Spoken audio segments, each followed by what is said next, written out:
Сәлеметсіздер ме, құрметті оқушылар? Бүгін біз 6 сынып математикасының 4-2 сабағын өтетін боламыз. Сабақтың тақырыбы бір айнымалысы бар сызықты теңдеулер, мәндес теңдеулер, бір айнымалысы бар сызықты теңдеулерді шешу. Жалпы, бір айнымалысы бар сызықты теңдеулер жайлы айтатын болсақ, ең алдымен оларға мысалдар қарастырайық. Мысал үшін, 7х азайтылған 3 тең болады 5х қосылған 1-ге өрнегі бір айнымалысы бар сызықты теңдеуге мысал бола алады. Өйткені айнымалы деп отырғанымыз бұл белгісіз сан.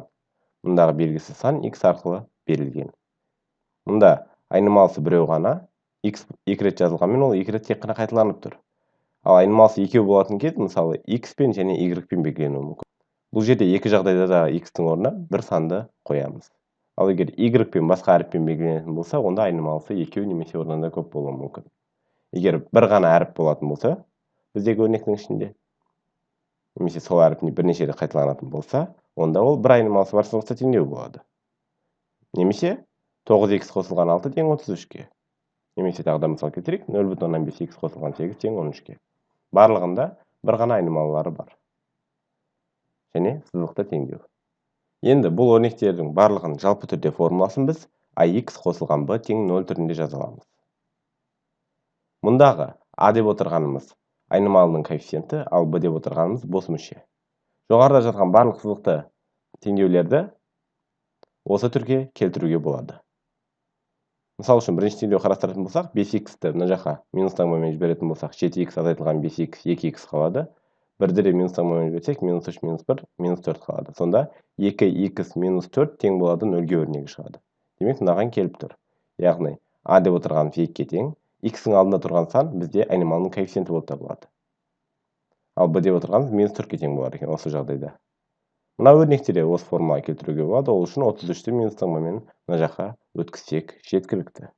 Бұл жерде айнымалының коэффициенті 9-ға тең, ал бос мүшеміз 33-ті минус қылып өткізетін болсақ, плюс 6 минус 33, ол кезде минус 27 болады. Бұл өрнекте бос мүшеміз минус 27-ге тең екен.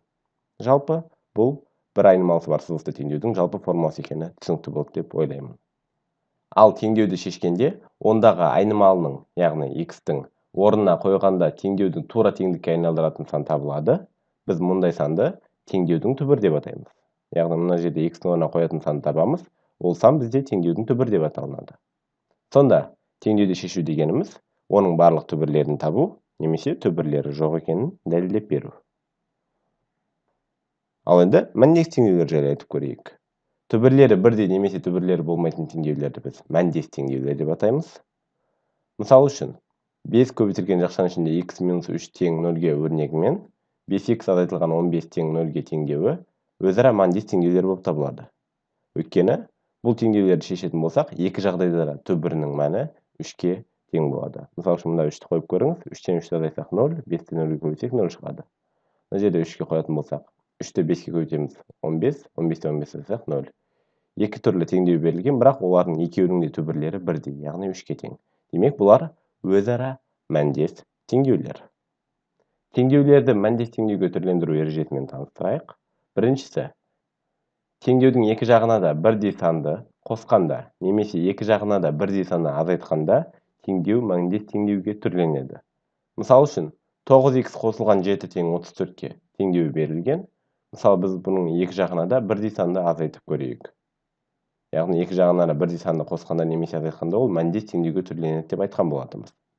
Екі жағынан да 7-ні азайтатын болсақ, онда 9х тең болады 34 азайтылған 7-ге өрнегі қалады. Өйткені мұндағы плюс 7 мен минус 7 0-ге айналып кетеді.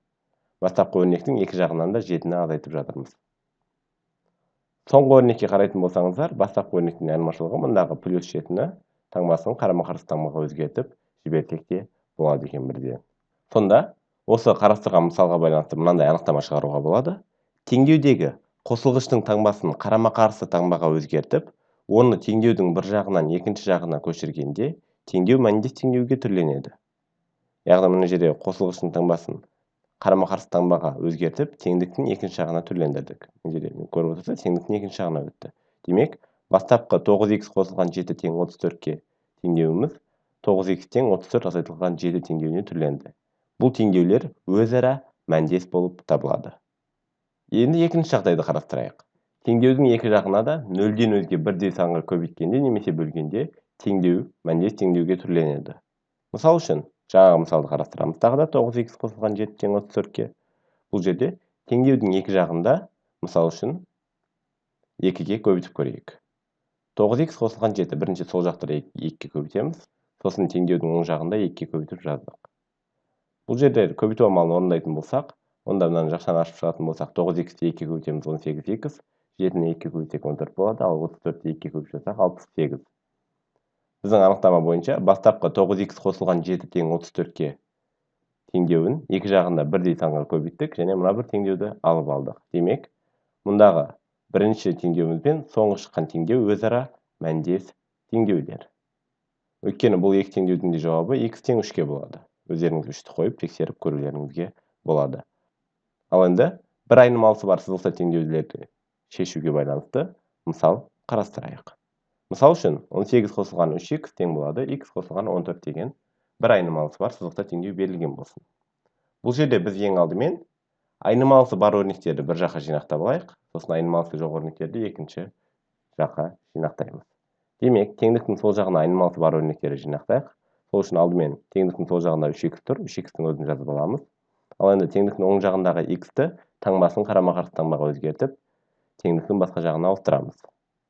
Оны сіздер 5-ші сыныптан жақсы білесіздер. Яғни мұндағы x таңбасы минус болып, теңдіктің сол жағына өтеді. Тең болады.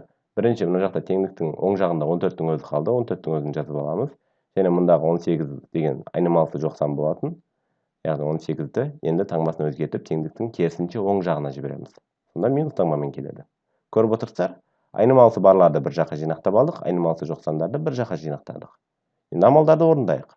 3х-тан 2-ті азайтатын болсақ 2х қалады, ал 14-тен 18-ді азайтатын болсақ, онда минус 4 қалады. Енді мұндағы 2 мен x көбейтіліп тұр, сол себепті көбейтіліп тұрған өрнек теңдіктің екінші жағына бөлу болып баратынын жақсы білесіздер. Демек, x тең болады, минус 4-тің өзі жазылады және 2 бөлу болып келеді. Минус 4 бөлінген 2-ге. Минус 4-ті 2-ге бөлсек әрине, x-іміз тең болады минус 2-ге. Мінекей осылайша біздегі сызықты теңдеуді шешкен кездегі жауабымыз x тең болады минус 2-ге деген жауап шықты. Ол үшін біз әрине теңдеудің қасиеттерін қолданып, айнымалысы бар өрнектерді бір жаққа жинақтап, айнымалысы жоқ өрнектерді екінші жаққа жинақтадық. Сосын ары қарай амалдарды орындап шықтық. Осымен 4-те 2-ші сабағымыз аяқталды. Ал енді осы сабаққа байланысты есеп шығаруға мысалдарды келесі видео сабақтарынан міндетті түрде қараңыздар.